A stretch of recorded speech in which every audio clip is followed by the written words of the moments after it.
Hello mga kabeshi! At ngayon ay nandito po tayo sa aking accommodation. At dahil day off ng kabeshi nyo. At ngayon nga pala ay gusto ko kayong ma-tour dito sa aming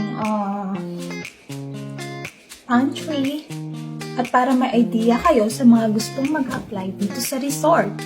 Kung ano yung mga kinakain, ano yung mga free food na sagot ng resort ko.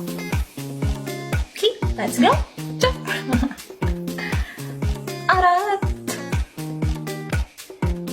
Gusto ko lang pala i-share sa inyo na kapag gusto nyo mag-apply sa resort, free na yung accommodation, then yung food nyo and electricity is like that. Free naman na siya at hindi na kayo mahihirapan. Talagang makakasave kayo dahil sa resort maganda ang bigayan ng sahod. Kasi sa resort may incentives at bukod pa yung sahod mo sa incentives na yun.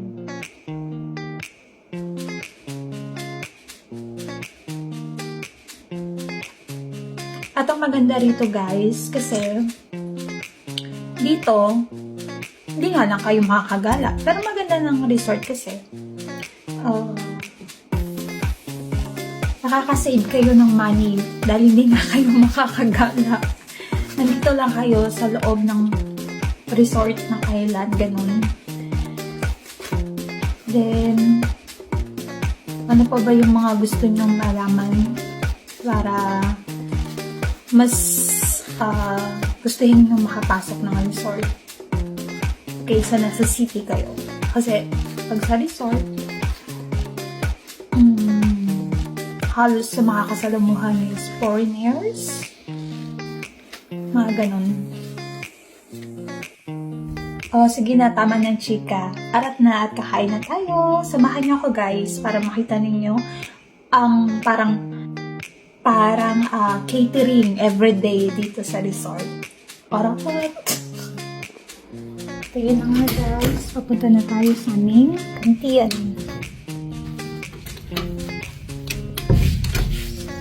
Ito pa lang aming accommodation.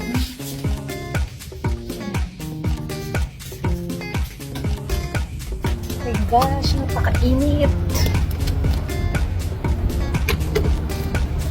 Ito ang buong area.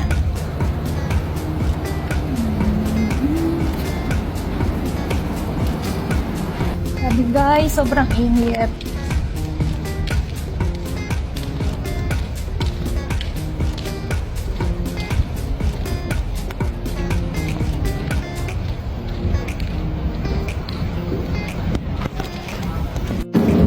So, egg sandwich.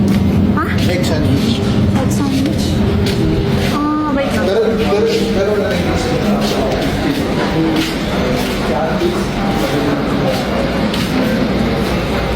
Sige be. Walang ulam. Ay, wala rin pala. May tandoori chicken. Kasi dito, pag bigano ka pala. Ay, wala ba? Walang hotdog. Hotdog mo. So, barinda. So, Ay, saka kukuha ng itlog. Asan yung itlog? Ayan. Sige na, ikaw na lang. Magkakanin na lang muna ako.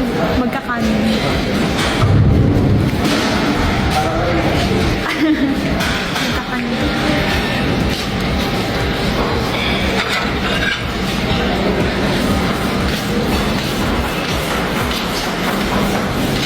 Mama. 1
nandito na tayo ngayon sa ating accommodation, mga kabeshi.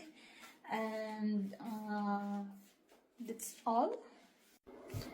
At ayun guys, next time itutur ko naman kayo dito sa aming accommodation.